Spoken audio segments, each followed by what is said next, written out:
Right, guys and girls, I'm just going to go into a little bit of basics when it comes to gearing yourself. Obviously, we've got a lot of new people coming in as we've reopened. It can be a little bit confusing trying to match which armor, which weapon, along that side of things. So, I'm just going to explain a little bit about the difference between playing the different roles, sticking to the PvE side initially. So, you've got 4 different roles. Number 1's your DPS, number 2 your tank, number 3 your healer, and then number 4 is the support role. Support role's not used quite so often in PvE, but it can still have a niche. So we start DPS first. So I've got just a standard fire staff equipped here for an example. So if I want to do the maximum damage, what I'm looking at is armors in this bracket here. So these are all cloth armors. Now the reason that we only use cloth armor for the DPS role, with one exception, but I'll go into that a little bit later, is the damage bonus. So if we take a look at some of these, we're looking 53% damage bonus, 45% damage bonus, 48%. So you see that everything's sort of 45 and up, running right up to the 58%, which is on the mage robe and the cultist robe. If you compare that with the likes of a leather armor, for example, 29% in terms of damage bonus. Now, if you're playing DPS, the reasoning behind this, if you're playing as a DPS, you shouldn't really be getting hit. It does happen, but if you're playing efficiently, the tank's doing his job. Ideally, the DPS should just be free hitting, which means you don't need any increased defense. Your focus is just putting on as much damage as possible, as quickly as possible. And we'll go through a few of the cloth robes. So we've got the scholar robe first at 48%. It's slightly on the lower end.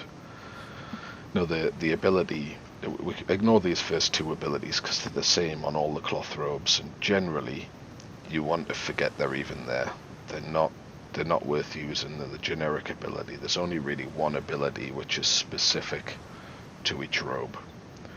So in this one we got Speedcaster, doubles your cast speed and decreases energy cost by 70% for 8 seconds. So this is really good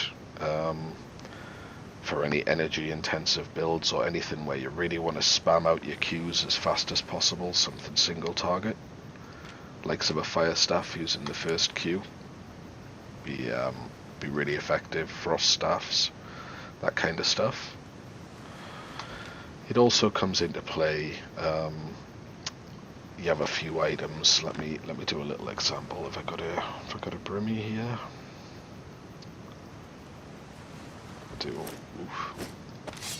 flat 4 Brimmy.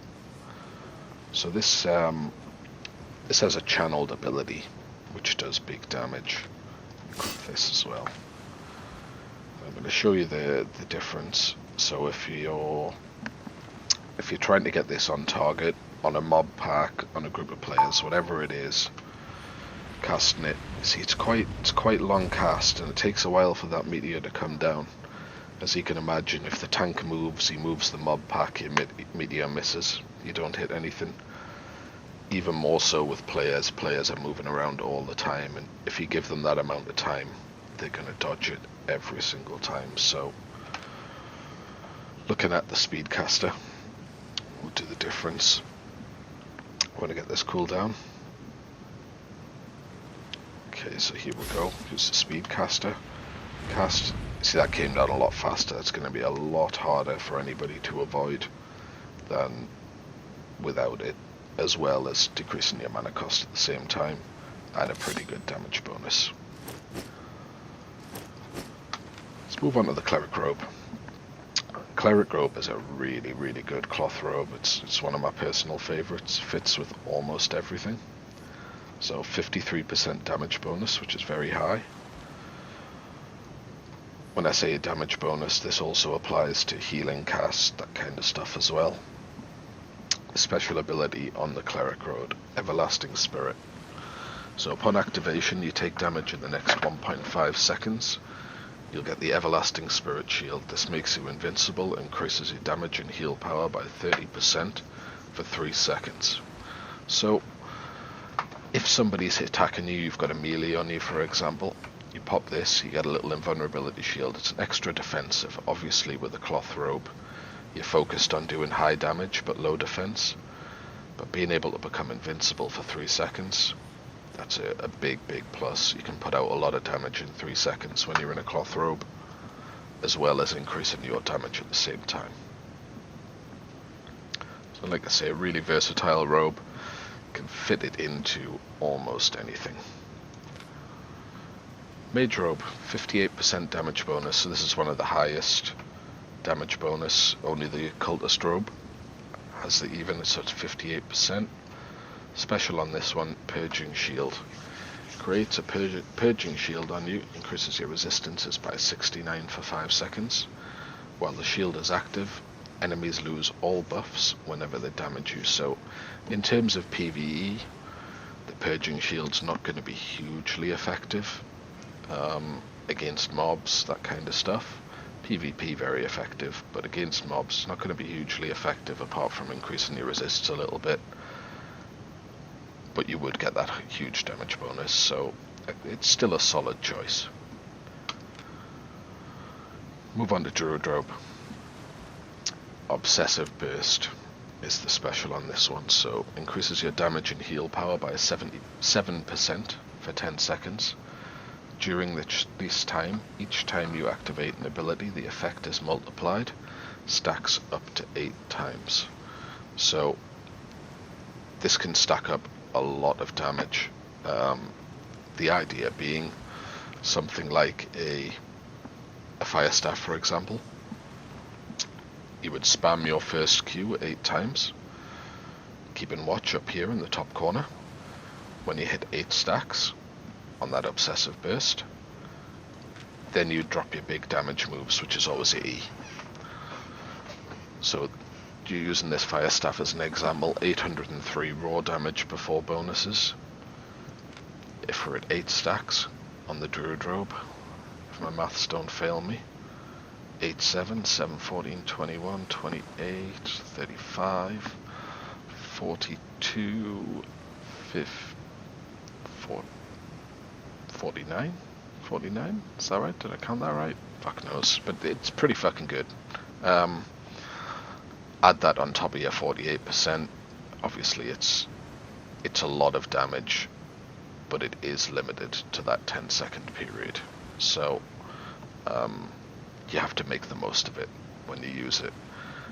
As a trade-off for having that Obsessive Burst, the damage bonus is a little bit lower than the likes of the Cleric Robe and the Mage Robe, but all in all, good robe. Move on to some of the specials here. Cultist Robe. So this is one of the specials. It's the relic level artifact. These things are pretty expensive.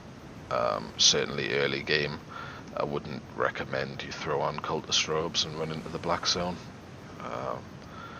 But it can be very strong, so it's got that 58% damage bonus, which is the max on a cloth. Levitate is the special ability on it. I can do a little demonstration on the Levitate. Start floating above the ground for up to 5 seconds. During this time, you're immune to physical damage. So physical damage is like some melees, swords, axes, maces, that kind of stuff. Anything like a Fire Staff, Frost Staff, that's magical damage, and it will go through the shield. You'll also restore 4% energy and health every 0.5 seconds. So, here we go. Activate. See, it's channeling, giving us some energy and some HP. Really, really good robe, really strong robe. The problem being the price point is very high.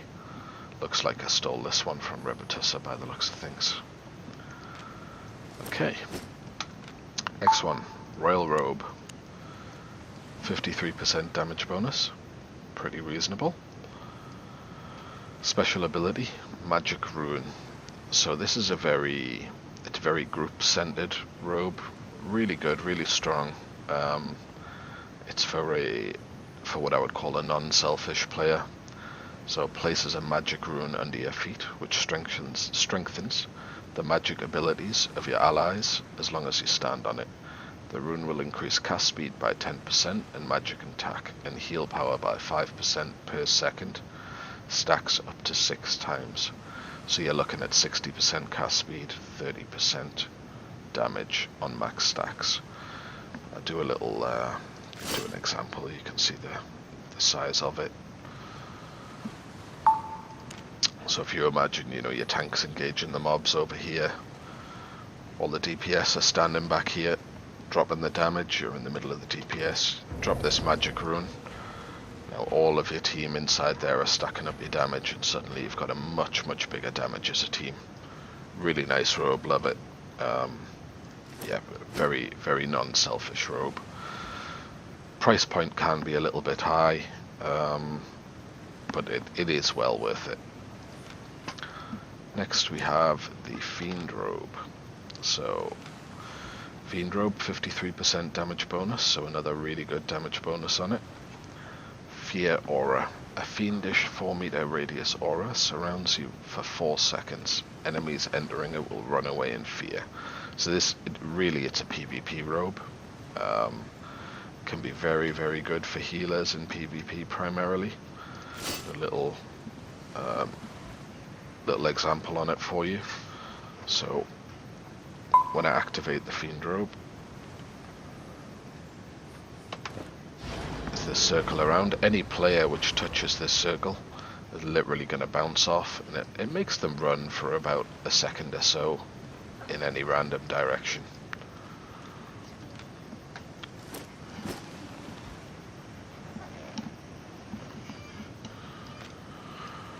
Okay, so we've sort of gone over the cloth section. So, like I say, these are the robes which you would expect to wear as DPS. I haven't included any leather in there. We can go into that a little bit later, but basically, like I say, the leather damage bonus is okay, but it's not great. Generally 25 to 30%. But if you're dealing DPS, you shouldn't be getting hit, and you don't need that increased defense. So try and stick to your cloth robes if you want to be a damage dealer. But I did say there's one exception to this, and that's the Stalker Jacket. So you can see from the leather it only has 24% damage bonus, which is a lot lower when you compare it to the likes of the 58% here. But the special on this is Electric Field. So unleashes an electric field around you, dealing 66 damage twice per second to every enemy around you. So this damage is it's extra AoE damage, so it makes up for the lower damage bonus. This is exclusively used for melee damage dealers. As a ranged damage dealer, it's of no use to you because you're not going to be in range to use the electric field. But if you're in there with something like an axe or a sword, anything along those lines, the Stalker Jacket can be a good compromise if you need that little bit of extra defense. So a little example is the Stalker Jacket activated. Anything inside that field taking damage every half a second. Alright, what we're going to do next is take a little look at the other armor types. So, mentioned those roles earlier. Your tank, your healer, your support, your DPS. I'm going to move on to the tank role. So, we've got our tank armors at the top. So all tank armors always plate armor. The reason for that is certainly for PvE. If you're running tank, you have to be running this Protective Instinct passive. Increases threat generation by 300%. So this is really going to help the mobs stick to you. Give a healer a lot of an easier time because he's just going to be healing one guy rather than having to heal the whole group, hopefully. here's our different armor. So we'll start off with the soldier armor. Now the soldier armor is a little bit of a hybrid. It's a plate armor, but it's focused a bit more on doing damage. I tend to put it in the bruiser category. So the special skill on this is Fury. Once unleashed, you get a 7% damage bonus and a 4% crowd control duration bonus every time you take damage. Charges up to 10 times. So this can go up to 70% damage bonus and a 40% crowd control bonus at maximum stacks. Only going to last 10 seconds, but as you can see when you look at plate armor, you know this one 10% damage bonus standard, so the standard damage bonus is very, very low. Because of that Fury skill, this can go up to 80% for a very short period, which is, it makes it a nice bruiser armor. It's not what I would call an out and out tank armor, because it has a total lack of any defensive skill. We'll move on. So this is the Guardian armor. This is what I would say is, it's like your cookie cutter tank armor. So, Enfeeble Aura creates a 7-meter aura around you that lasts 5 seconds. All enemies inside will do 60% less damage and be slowed by 15%. So applications in both PvE and PvP, mainly PvE. You know, as a tank you're going to group up a big group of mobs, pull them together, and then your DPS is going to throw the damage on them. And the problem with that is when you first pull that large group of mobs together, that's when the most damage is going to be dealt to you in those opening periods before the DPS can cut down some of the smaller mobs. That's where your Enfeeble Aura comes in. Drop your Enfeeble Aura, cut that damage on you by 60%, gives you that chance to just survive through that initial 5 seconds when you've got maximum DPS on top of you. No damage bonus at all, purely defensive. We also have CC duration on plate armor, so that's for roots, stuns, anything like that. I'm going to come back to this a little bit once we've gone through the different plate armors. So we've got Knight armor, again only 5% damage bonus, still has a CC duration bonus. This is Wind Wall, so this is more of a PvP armor, honestly. Create a wind wall in front of you lasting 4 seconds, which knocks back enemies hit by it. I'll do a little demonstration for you on this one. So this is mainly useful when enemies are pushing into you or you're falling back from enemies. Throughout the wind wall, anybody that hits into that is going to be bounced back to around here. Quite a short ability, but it is really, really useful. Again, I'm going to say it's mainly a PvP ability. Next we've got some artifact plates. Judicator armor. So the Judy armor is really strong, really expensive. It has a high price point. The ability on this creates a false shield on the ground, increases resistances by 92, and healing received by 30% for up to 10 allies. Shield has a 7-meter radius and lasts 8 seconds, so really good PvE and PvP. We use this one. I talked about before with the Guardian armor, that initial section of the pull when all the DPS is on you, or if you're in trouble and you're getting really low and you just need a bit more healing incoming, a bit more defense. Drop the Judy. Nice big circle. You and any other party members inside that circle are going to get that bonus for 7 seconds. Also really popular in PvP. When you're pushing into an enemy, it's, you can get in there, drop the Judy, get the melees in there, or drop it on your own backline, help to keep your backline safe. And we've got Demon armor. So this is another one which is it's purely a PvP plate, really. So while channeling, you and allies in a 7-meter radius reflect 50% of incoming damage. Your resistances are decreased by 96, while your allies' resistances are increased by 122. So again, a very a very non-selfish armor. Activate here, any allies inside there are going to reflect damage back at the opponents and get increased defense. The drawback being your defense will drop and it will make you more squishy. So it's a bit of a trade-off. Again, it's really a PvP application, so I won't go into it too much initially. We're just trying to focus as much as we can on the PvE side of things at the moment. So that's it for your tank armor. Now I mentioned before that we have CC duration on plate armor. Now it has a big factor, again, PvE and PvP, but for a true tank,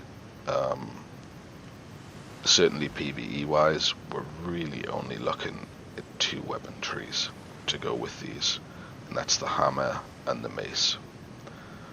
Reason for this, look, I must have some in here. Yeah, so I look at the hammer. They always have these CCs on them, so this one, Earth Shatter, stuns enemies at 5.5 meter radius for 301. If I get this out, pop this Guardian armor on, and pop the hammer on, 328, you see that timer's gone up. It's given a bonus. I'll take these down. Again, we've got maces. So if we have a look at a mace, snare charge, roots players for 4.35 seconds, roots creatures for 8.68 seconds. Again, drop the Guardian on, that on. Its timers have gone up. Roots players for 5.27, creatures for 10.5 seconds. So it's the sort of main role of a tank is to pull that aggro, get some threat, and put down CC. Certainly, if you start looking at the PvP side of things, a tank is purely focused at CCing the enemy. That is his main role. He's not there to do damage. He's there to set up for the DPS, and that's where that CC comes in.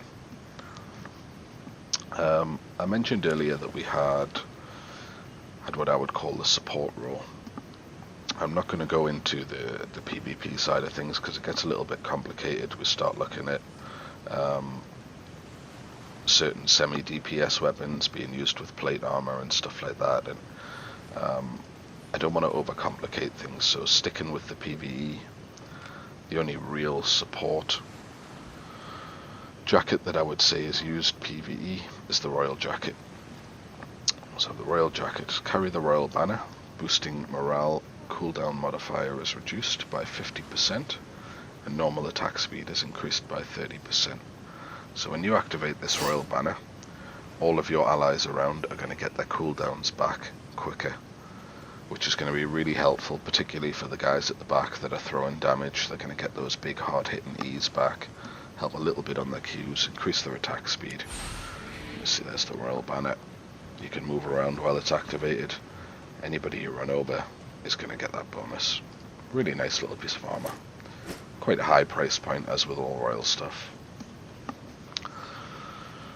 Right, we'll do a quick scan through the leathers. As I went over earlier, it doesn't have a huge PvE application. Leather armor really it struggles to fall into that bracket, but we'll go through them anyway. Assassin Jacket, ambush, turn invisible for 8 seconds. Your first attack out of invisibility will have increased damage. The longer you stay invisible, the higher the damage buff, which is a maximum of 40%. Attacking or casting breaks the invisibility. You will also become visible if you move too far from the activation point. So this is very much a PvP focused armor. 30% attack bonus, which is pretty high for a leather armor. It's still a long way from cloth, but it's reasonable for a leather armor. Not too bad defense, very low CC duration bonus. So you can see why it's not really suited to PvE.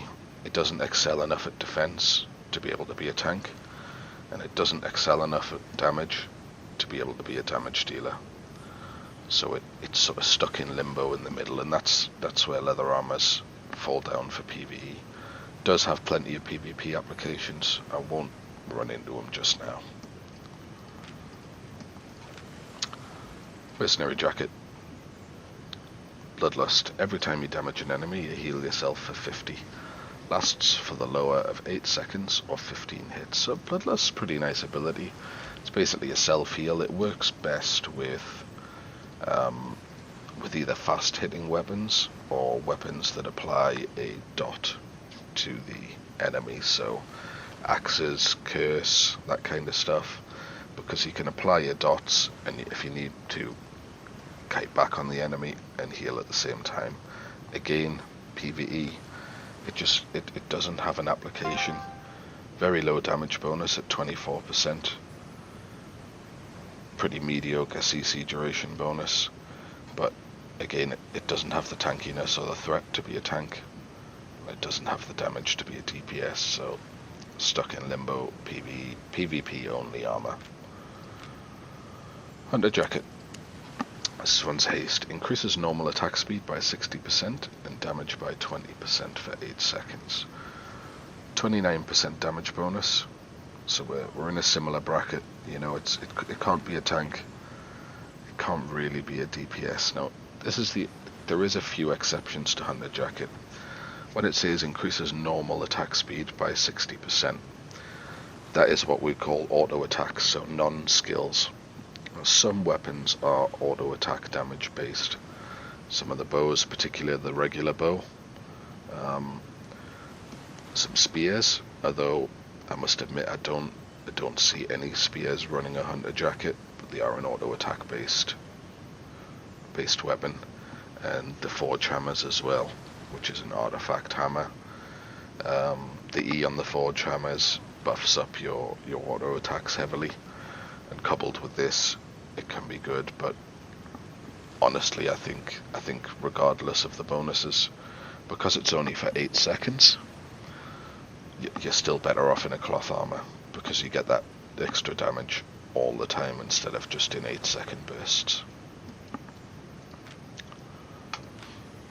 Hellion Jacket. So again, PvE, not really any applications. 29% damage bonus, 15% CC duration, very mediocre. Defense is okay, but it's never going to be a tank. It's never going to be a DPS. Skill on this one: 7 meter radius life stealing aura surrounds you for 8 seconds. Less health you have, the more life it steals. Minimum health, this is over 80%, steals 55 per second. Maximum, which is when you're under 20%, steals 110 per second. So this skill it's more effective the more enemies that you've got in the aura around you. Really, it's a PvP skill. This is a jacket that I use personally in PvP a lot. I really like the play style of getting right deep into the enemy, and you know, being so far from the healer he can't drop heals on you, but sustaining yourself with your own lifesteal aura and just being a pain for the enemy team. But PvE, it just doesn't have an application, unfortunately, which is a sort of blanket problem for all the leather armors. Not to say they're not good, they just don't have an application on the PvE side of things that we're focusing on at the moment. So I think we've covered most of the armors. You know, we've gone through the DPS, we've gone through the tank, brief on support, brief on leather. We haven't covered the healing bracket. Now, the reason we haven't covered the healing bracket is the same as the DPS bracket. So it brings its healing cast bonus. The healing cast bonus always mirrors the damage bonus, which means you're always going to be in cloth armor, the same as DPS, when you're healing. The only thing I would say with healing is you kind of always want some kind of defensive. If you get jumped on by an enemy team, or the tank loses aggro, the mobs jump on you, you're going to want something that's just going to be able to keep you going that little bit longer, which is where something like the Cleric Robe is really well suited. It has that 53% bonus, but it also has that invulnerability defensive skill as well for 3 seconds, which is it's a lifesaver. But yeah, without pulling everything out and going too deep in it, the same rules applies to the armor with DPS as with healing. Always cloth. No use in using leather. It doesn't have enough cast bonus. Definitely don't use plate armor. It doesn't have any cast bonus, and your heals will be really small. I think we'll wrap it up there. What I'll do is I'll go into with more detail on specific builds as people are asking, and we can go over there. But I just wanted to do an overview of the roles so people understand if you're picking a role and what you want to play, what you should be focusing on, certainly for your armor.